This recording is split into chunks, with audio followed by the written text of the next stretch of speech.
Last week, 6 people were killed in the Indonesian province of West Papua after separatists declared independence from Indonesia at a People's Congress. Lateline has obtained exclusive pictures of the aftermath of the shootings, which were alleged to have been carried out by Indonesian security forces, including anti-terrorist troops trained by Australia.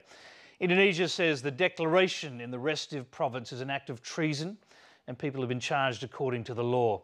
West Papuan independence activists say the shootings were planned. Australia's Department of Foreign Affairs says the Indonesian police response was disproportionate. Hamish Fitzsimmons has this report. Thousands attended the 3rd West Papuan People's Congress on the 19th of October in Jayapura. It was organised by the West Papuan Independence Movement, which says it was forcibly included in the Indonesian Republic almost 50 years ago.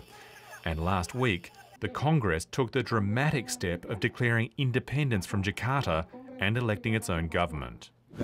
We will appoint a main leader who will unite the movement and ideologies. This is the time to make clear to God, to the international community, also to Indonesia and the people of Papua. After the declaration was made, security forces moved in to break up the meeting. The Indonesian government says police fired warning shots to disperse the crowd and made many arrests. 6 people have been charged with treason. But 6 people are also reported to have been killed and many more injured. Those who witnessed the violence want the international community to intervene in West Papua.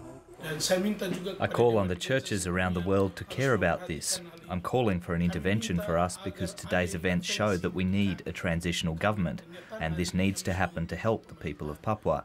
We're now in a dangerous situation, and we're calling for a UN intervention to help us. John Baransano is a Protestant minister in Jayapura who was at the People's Congress. He says he saw people being shot and beaten and others herded into trucks. I saw with my own eyes people who were bleeding. They had been hit. We saw how they were terribly harassed. They were forced into a truck and ordered to sit down so they wouldn't be seen by others.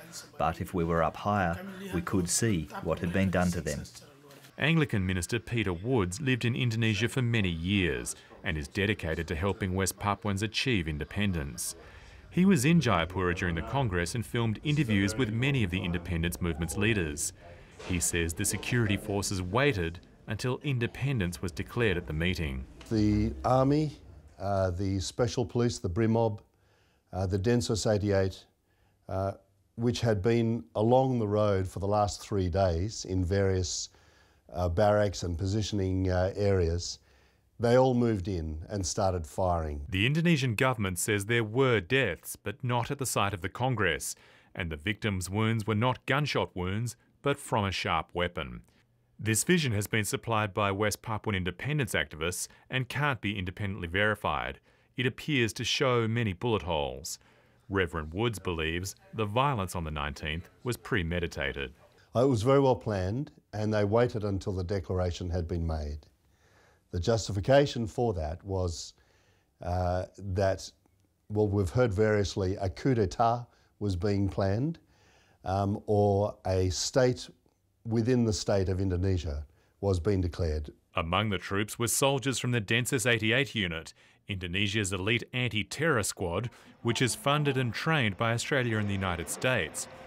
The Australian government says it funds training for the Indonesian armed forces that emphasises human rights awareness, accountability and respect for the rule of law, including in Papua, and that it doesn't train Indonesia's military to counter separatist groups.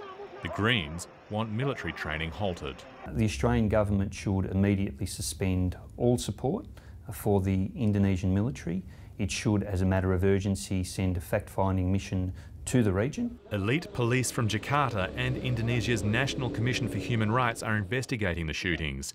But there are claims that some of the injured in the crackdown are too afraid to seek treatment, fearing they'll be arrested.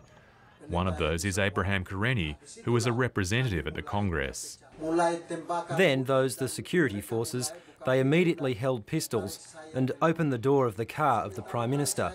It was there that shots were fired. They opened the door and pulled me out. As they were pulling me out, there were 3 crew that came and hit me. A spokesman for Australia's Department of Foreign Affairs says it appears from reports that the police response following calls for independence at the conclusion of the Congress was disproportionate. Hamish Fitzsimmons, Lateline. Papuan.